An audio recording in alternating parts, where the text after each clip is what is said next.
안녕하세요. 잡시광입니다. 지난 1일 중국군이 대만을 포위하는 형태의 합동훈련을 시작했습니다.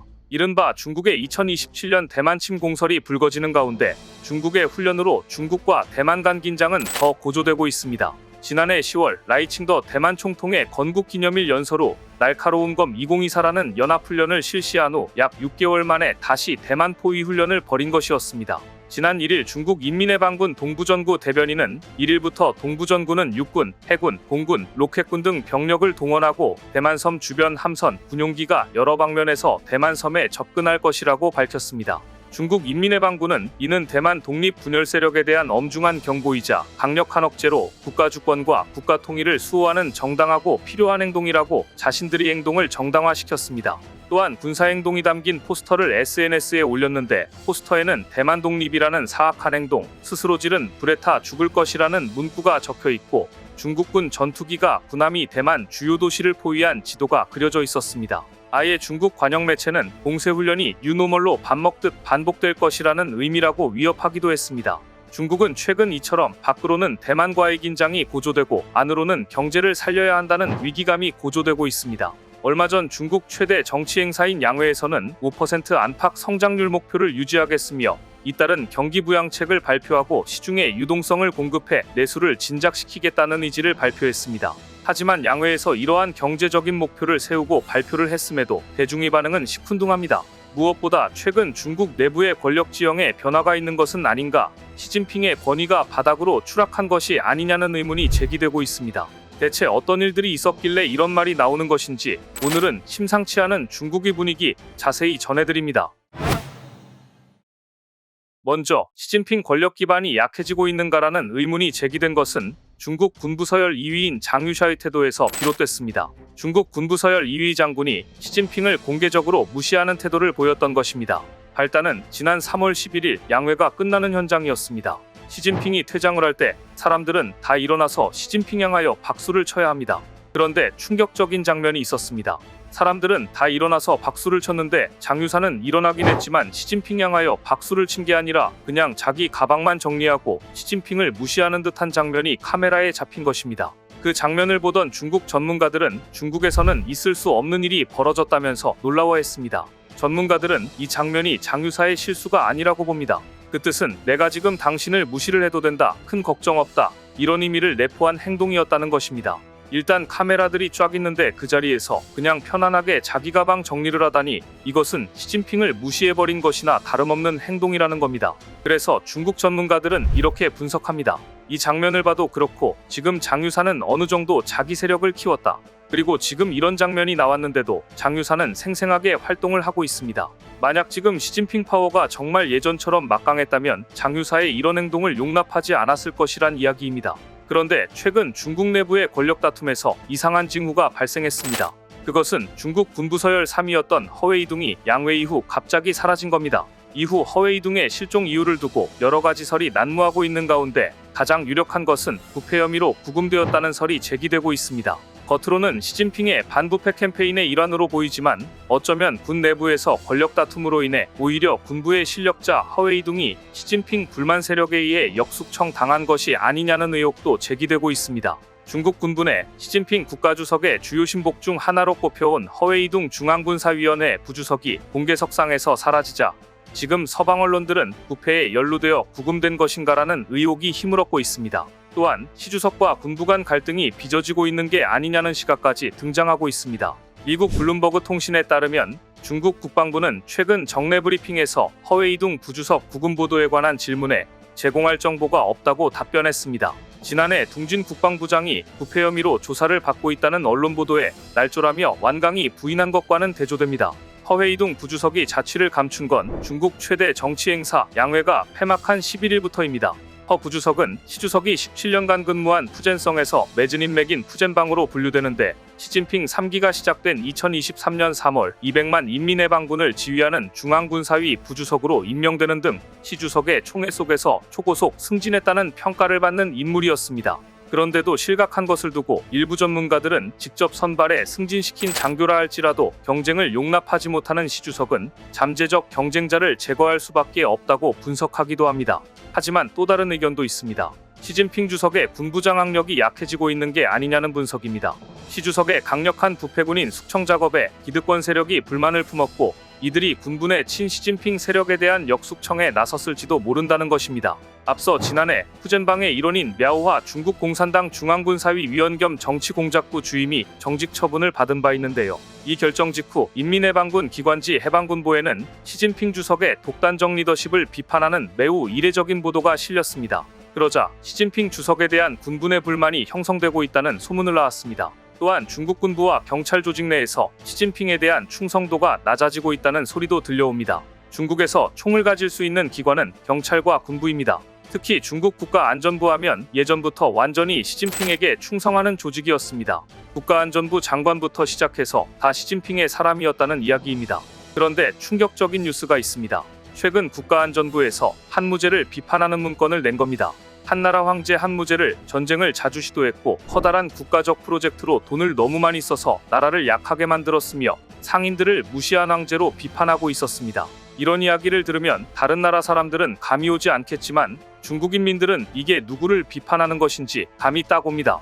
이게 시진핑을 얘기하는 거 아닌가라고 말이죠. 시진핑은 그동안 1대1로를 추진하면서 많은 돈을 썼고 그리고 대만과도 껄끄러운 관계를 이어가면서 긴장 관계를 유발하고 있습니다. 이 문건을 본 중국인민들은 지금 국가안전부가 한무제 비판을 통해서 우회적으로 시진핑을 비판하고 있구나 라는 느낌을 받는다는 것입니다. 그리고 국가안전부의 문건에는 우리는 모든 일을 할 때 경제 중심으로 해야 합니다라는 대목이 있었는데 이것은 덩샤오핑의 경제우선주의 노선을 계승해야 한다는 메시지라는 것을 중국 사람이면 모를 리 없습니다. 이것은 사실상 시진핑을 우회적으로 비판한 것이었습니다. 그래서 중국 전문가들은 옛날에 시진핑에게 완전히 충성했던 국가안전부까지도 시진핑을 반대하고 있다 이렇게 분석하기도 합니다. 그런데 국가안전부와 군부가 시진핑을 지지하지 않으면 시진핑은 오랫동안 버틸 수가 없습니다. 특히 독재국가와 공산당이 권력을 잡고 있는 나라에서 경찰과 군부의 지지 없이 권력을 유지하기란 힘든 일입니다. 따라서 일부 전문가들은 곧 시진핑이 점점 더 통제력을 잃고 허수아비 지도자로 전락할 가능성을 제기하고 있습니다. 시진핑 중국 국가주석은 최근에도 여전히 군 고위 인사들을 잇따라 숙청하며 군조직 개편에 박차를 가하고 있습니다. 최근 수년간 군 현대화 작업에 막대한 예산이 투입되자 비리가 만연해지면서 구조적 부정부패 문제를 해결하기 위한 조치로 풀이됩니다. 하지만 군 내부에서의 불만과 반발 가능성도 제기되고 있어 향후 군 개혁 작업에 국제적인 관심이 쏠리고 있는데요. 27일 블룸버그 등 외신에 따르면 중국 제14기 전국인민 대표대회 상무위원회는 유아이타오 전 육군 부사령관과 리펑청 남부전구 해군사령관의 대의원 자격을 박탈했습니다. 이 같은 것엔 숙청 분위기는 2010년대 중반과 외관상 닮아 있습니다. 시 주석은 전략지원군을 창설했던 2015년 전후로 군 실세들을 숙청하면서 전례 없는 군조직 개편을 단행했습니다. 2014년에는 쉬차이허우 전 최고위 장교를 구금하고 2015년 중앙군사위원회 부위원장을 지냈던 또 다른 군부 실세 거박슝을 구금해 2016년 뇌물수수 혐의로 종신형을 선고했습니다. 이어 여세를 몰아 2018년 중국 헌법을 개정했고 중국 주석의 5년 임기 제한을 폐지할 수 있는 기반을 마련했습니다. 하지만 중국군 내에서는 반발하는 목소리도 나오고 있습니다. 중국인민해방군 기관지 해방군보는 지면에 집단지도를 솔선해 견지하라라는 제목의 기사를 싣고 집단지도는 중국 공산당이 영도하는 최고 원칙 중 하나이자 과학적이고 민주적인 정책 결정의 중요한 보증이라고 주장했는데요. 매체는 이 중요한 원칙은 중국 공산당의 규칙이며 반드시 굳게 관철하고 오래 견지해야 한다라고 써 시 주석을 우회적으로 비판해 눈길을 끌었습니다. 시진핑 주석은 2018년 국가주석 사면임을 금지하는 헌법을 개정하면서 사실상 집단지도 체제를 무너뜨렸다는 평가를 받아왔습니다. 올해 양회에서 보여준 중국 군부 서열 2위 장유사의 태도가 군부 내에서 정말 시진핑의 힘이 빠지고 있다는 증거를 보여준 것인지 아니면 여전히 시진핑의 권력은 무소불위인지 중국 내부의 권력 지형을 계속해서 주목해봐야 할 것입니다. 또 한 번 한국에서 한국의 군사시설을 촬영하던 중국인이 붙잡혀 논란이 되고 있습니다. 지난달 21일 경기도 수원에 있는 공군 제10 전투비행단 부근에서 전투기를 무단으로 촬영한 중국인이 군사기지 및 군사시설 보호법 위반 혐의로 입건됐습니다. 그런데 10대 후반의 이 중국인을 상대로 가족관계를 조사하던 경찰은 부친의 직업이 중국 공안이라는 진술을 확보했습니다. 조사를 받고 있는 A씨는 또래 중국인인 B씨와 지난달 21일 오후 3시 30분께 공군 제10 전투비행단이 주둔한 수원 공군기지 부근에서 DSLR 카메라와 휴대전화를 이용해 이착륙 중인 전투기를 무단으로 촬영한 혐의를 받고 있는데요. 이들은 신고를 받고 출동한 경찰에 의해 붙잡혔습니다. 그런데 문제는 이들의 카메라와 전화기에서 비행 중인 전투기 사진이 다량 발견됐다는 점이었습니다. 이들은 왜 한국의 전투기를 무단 촬영한 것일까요? 그리고 이들의 카메라에서는 대체 어떤 사진들이 발견된 것일까요? 오늘은 이 소식 자세히 전해드립니다. 지난달 수원 공군기지에서 카메라와 휴대전화로 전투기 사진을 무단으로 찍은 10대 중국인 2명이 형사 입건됐습니다. 경기 남부경찰청 안보수사관은 군사기지 및 군사시설 보호법 위반 혐의로 10대 중국인 A씨 등 2명을 형사 입건하고 출국정지 조처했습니다.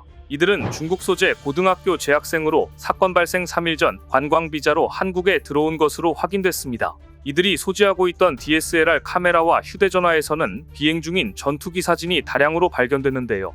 A씨 등은 경찰 조사에서 평소 비행기 사진을 찍는 취미가 있다는 취지로 진술했습니다. 하지만 관광비자로 들어온 10대 중국인 2명이 수원의 한국 공군기지에 가서 무단으로 전투기를 촬영했다는 사실을 그저 취미로 인정해달라는 건 누가 봐도 무리가 있습니다. 경찰은 휴대전화 포렌식 등을 통해 이들의 여죄를 파악하는 한편 대공혐의점 여부 등 모든 가능성을 열어두고 수사 중입니다. 과연 어떤 것들이 밝혀질지 주목됩니다.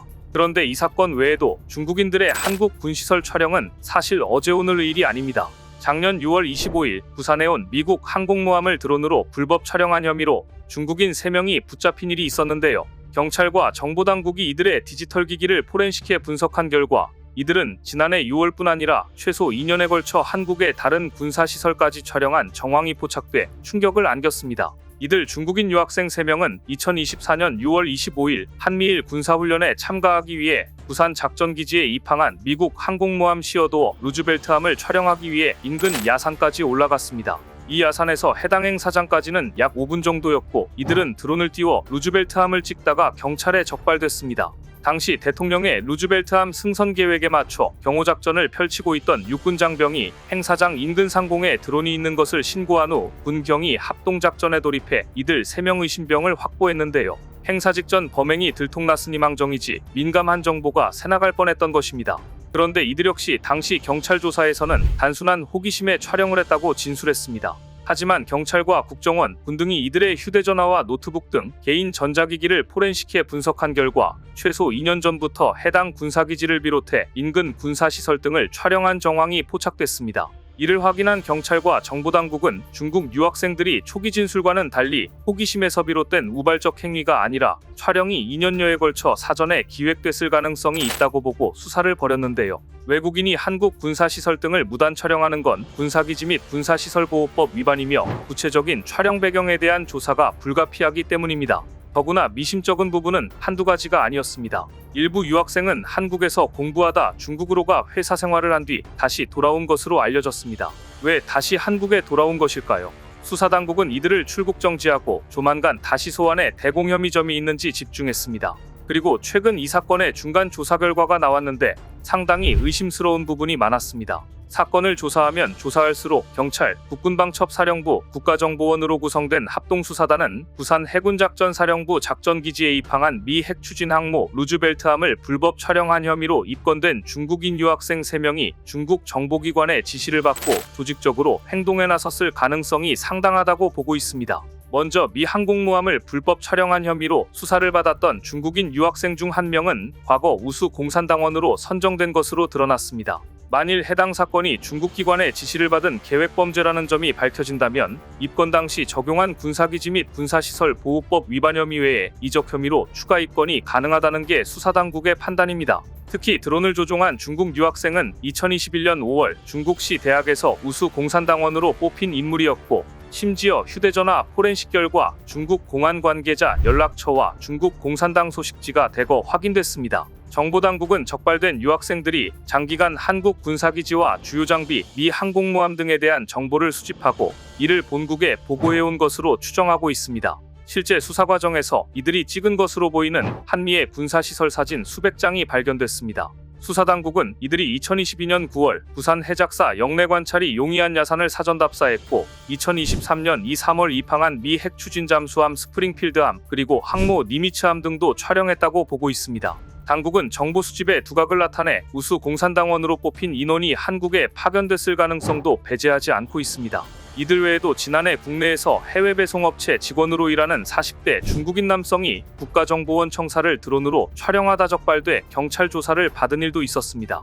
경찰은 A씨에게 출국 정지 조치를 내리고 불구속 상태로 대공 혐의점이 있는지를 조사한다고 하자 당시 일각에서는 한국이 호구냐라는 반응이 나왔습니다. 중국에서 한국인이 비슷한 일을 벌였다면 간첩으로 수감됐을 수 있기 때문입니다.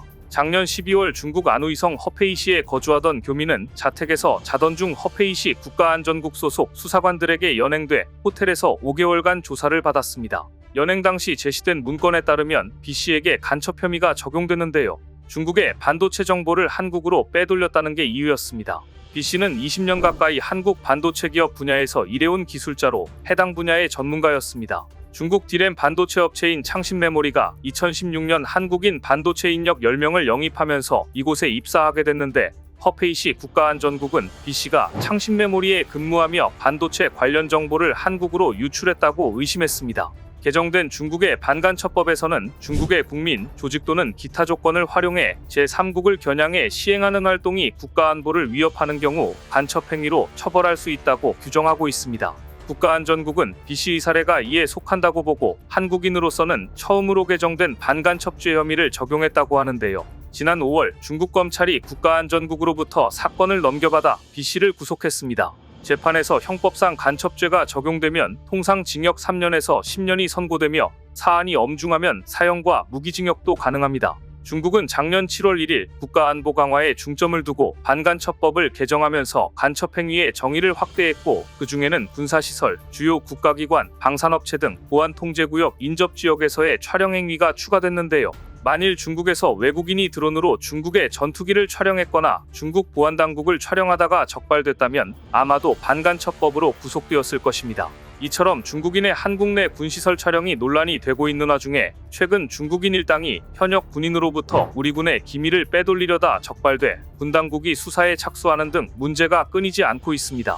군 안팎에선 부산 해군기지 드론 촬영 등 최근 중국인이 개입된 이적 행위가 잇따라 벌어지고 있는 것과 관련해 우리도 법을 강화해야 한다는 목소리가 커지고 있는데요. 군 당국에 따르면 중국인 A씨를 포함한 일당은 지난해 초부터 현역 장병과 장교 지원자들이 있는 오픈 채팅방에 잠입해 포섭에 나섰고 1대1 대화로 친분을 쌓은 뒤 군사기밀을 넘겨주면 금전 등의 대가를 제공하겠다고 제안했다고 합니다. 포섭된 군인은 스파이 카메라, 비인가 휴대폰을 부대에 몰래 반입해 군 내부망에 게재된 한미 연합연습 진행 계획 등을 수차례 찍어 A씨 일당에게 넘겼고 중국인 일당은 A씨에게 대가를 지불하기 위해 제주에 왔다가 체포됐습니다. A씨 일당은 군사기밀을 탐지, 수집하려 했지만 B씨가 넘긴 정보는 1, 2, 3급 등의 비밀로 등재된 자료라기보다 군사상 기밀에 가까웠습니다. 이 때문에 한국인 군인 B씨에게는 군사기밀보호법 위반이 아닌 군사상 기밀누설과 관련된 군형법 제80조가 적용됐습니다. 군 당국은 중국 총책으로 수사를 확대하는 한편 추가로 포섭된 장병이 더 있을 가능성도 염두에 두고 수사 범위를 넓히고 있습니다.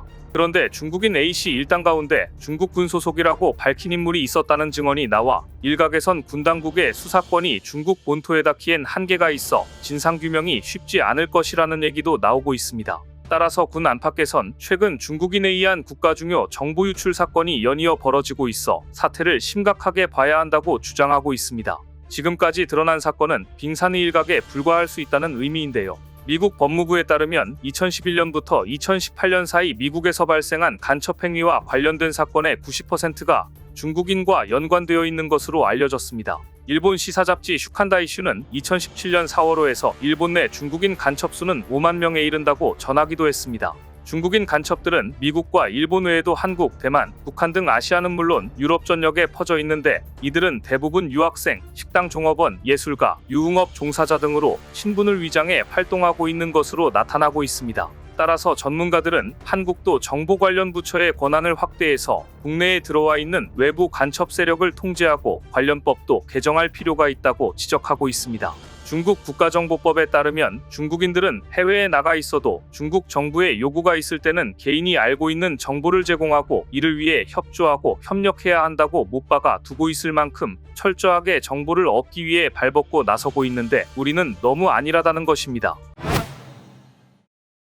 미얀마에서 지난달 규모 7.7의 지진으로 사상자가 8,000명을 넘어선 가운데 사고 현장에서 이해하기 어려운 소식들도 들려오고 있습니다.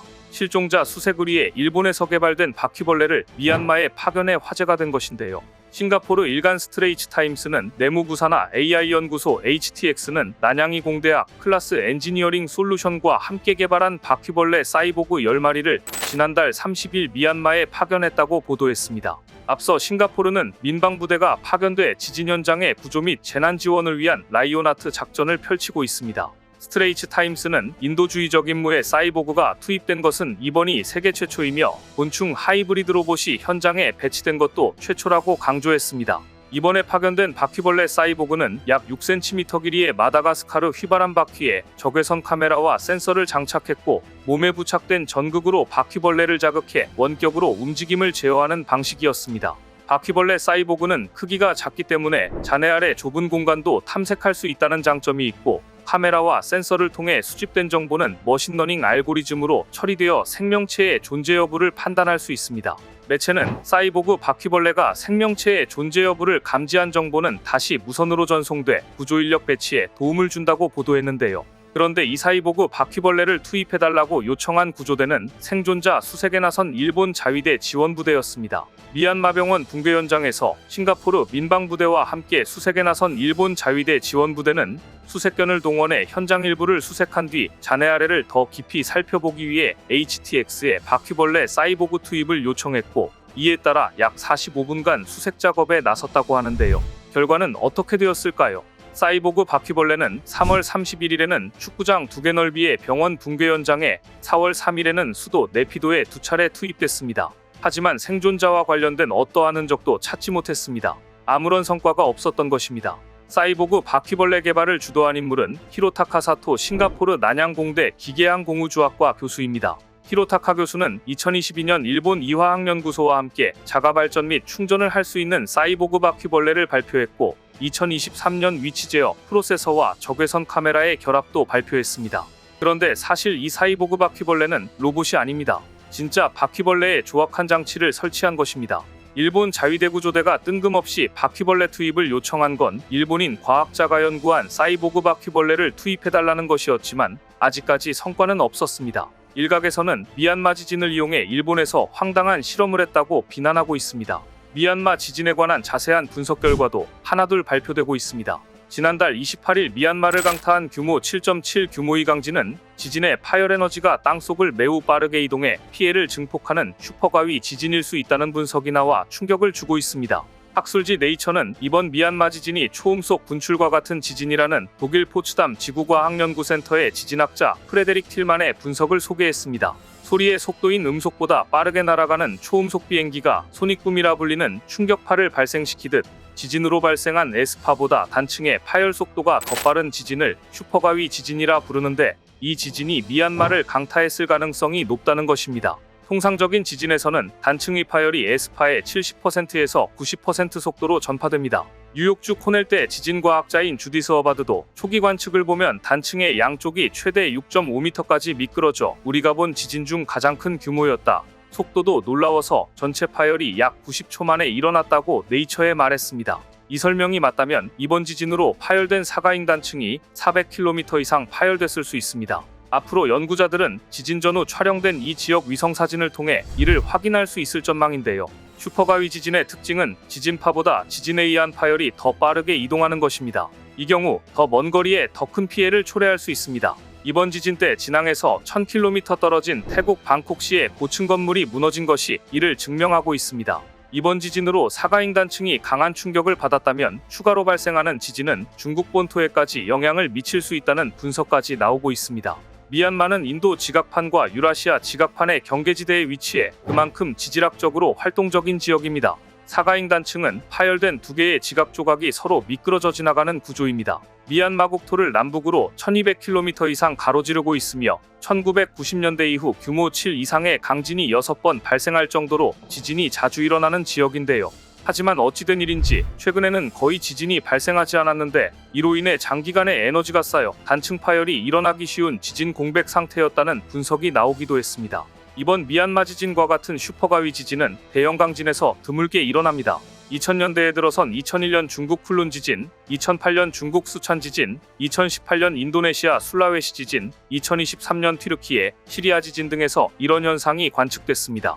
그런데 중국에서도 충격적인 연구 결과가 나왔습니다. 미얀마 대지진을 포함해 중국 및 중국 인근 지진 활동이 활발해지는 가운데 지진대가 중국 대륙 쪽으로 조금씩 이동하고 있다는 연구 결과가 나온 것입니다. 지진대가 중국 본토 쪽으로 이동 중이라면 다음 타켓은 중국이 됩니다. 베이징 지진국 주홍빈 선임 엔지니어 팀은 지난달 20일 중국 지진국 발행 저널 지형도 및 지구역학을 통해 발표한 논문에서 현 시점에 지구판 구조적 응력장이 새롭고도 위험한 단계에 접어들고 있다고 주장했습니다. 주선임 등 연구진은 이를 바탕으로 향후 수년 내 대지진이 발생할 가능성이 높은 두 개의 고위험 지역을 지목했는데요. 어디였을까요? 첫 번째는 중국 남서부 룽먼산 단층이었습니다. 지난 2008년 발생해 7만여 명이 사망했던 수찬 대지진 진앙지가 이 지진대에 속해 있습니다. 두 번째는 인도판의 북상 속도가 가속화하고 있는 중국 남부의 동히말라야 수렴대도 위험지역으로 꼽혔습니다. 해당 연구는 지난 1879년부터 지금까지 약 150여 년간 지진 데이터를 집계해 중국과 중국 인접 지역의 지진 활동 기간을 크게 6개 텀으로 나눠 분석하는 방식으로 진행됐는데요. 이에 따르면 6개 지진 활발기의 각 지진 주기는 지구 자전 속도의 미세한 변동 그리고 이에 상응하는 지각응력 재조정과 상관관계가 있는 것으로 추정되고 있습니다.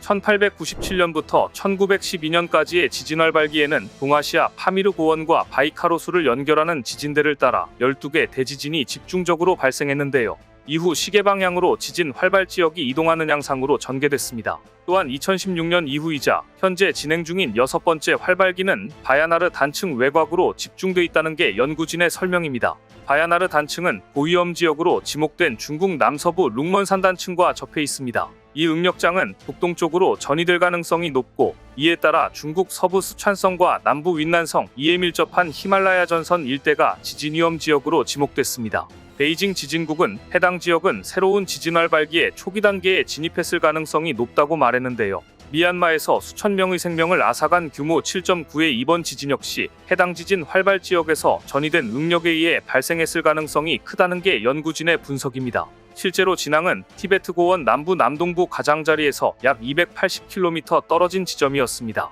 중국 지진국 가오멍탄 선임연구원은 같은 날 중국 관영 매체와 인터뷰에서 지구가 진동 모드에 진입했다는 증거는 없으며 올해 지진 활동은 과거보다 오히려 조용한 편이라고 말했는데요. 하지만 이런 인터뷰는 지진에 대한 불안감을 진정시키기 위한 인터뷰로 해석됩니다. 지금도 중국과 중국 인근 국가들은 쉴 틈 없이 흔들리고 있기 때문입니다.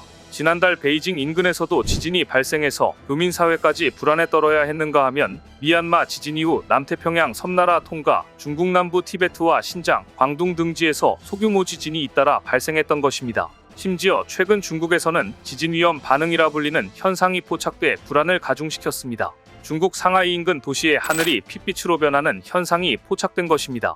웨이보 등 현지 SNS를 통해 공개된 해당 사진은 지난 7일 동부 저장성 저우산시에서 촬영된 것으로 마치 붉은 조명을 비춘 듯한 시뻘건 하늘을 생생하게 담고 있습니다. 현지 언론인 글로벌 타임스의 이날 보도에 따르면 현지 주민들은 저녁 8시경 하늘이 붉은 빛으로 변하기 시작했다고 입을 모았습니다. 현장 영상을 공개한 한 주민은 하늘이 이렇게 붉어질 수 있다는 사실이 정말 놀라울 정도라고 말했습니다.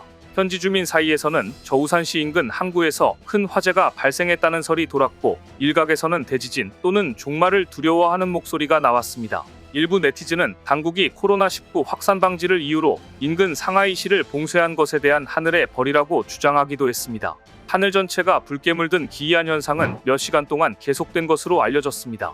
이와 관련해 저우산시 기상청 측은 특수한 환경에서 생기는 기상현상일 뿐 초자연적인 현상이 아니라고 설명했는데요. 붉은 하늘이 목격된 7일 당일 저우산시는 안개가 끼고 흐린 날씨였습니다. 여기에 이슬비가 내리기 시작했고 공기 중에 있는 액체의 밀입자가 낮은 고도의 구름에 반사돼 이 같은 현상이 나타났다는 것입니다. 현지 네티즌 사이에서는 1770년 당시 아시아의 여러 국가에서 9일 동안 동시다발적으로 나타난 붉은 하늘 현상이 거론되기도 했는데요. 일본 옛 문헌에 따르면 1770년 9월 10일 조선과 청나라, 일본의 밤하늘이 섬뜩한 붉은빛으로 물들었습니다. 이 신비로운 현상은 9일이나 계속됐습니다. 이후 300여 년 동안 당시 현상의 정확한 원인이 밝혀지지 않았으나 2017년 오사카대와 교토대 등 일본 연구진은 자기 폭풍에 의해 생긴 오로라라는 결론을 내렸습니다. 태양 표면에서 막대한 에너지를 지닌 입자들이 폭발하면서 쏟아지는 태양 활동인 코로나 자기방출이 발생하면 극지방에선 극심한 자기폭풍이 일어나는데 연구진은 기록에 나타난 붉은 밤하늘이 자기장 교란으로 생긴 오로라로 추정한 것입니다. 이번에 저우산시에서 목격된 붉은 하늘 역시 태양 활동에 의한 것 아니냐는 추측이 있었지만 중국 지구과학대학 우주물리학 연구진은 당일 지자기 폭풍은 없었으며 태양 활동도 큰 이상이 없었다고 일축했습니다. 과연 누구의 말이 맞는 것일까요? 중국은 인정하고 싶지 않겠지만 적어도 베이징 지진국이 지목한 지역들은 지진에 대해 더욱 철저히 대비해야 할 것입니다. 오늘 준비한 소식은 여기까지입니다. 댓글을 통한 여러분들의 많은 의견 기다리겠습니다. 시청해주셔서 감사합니다.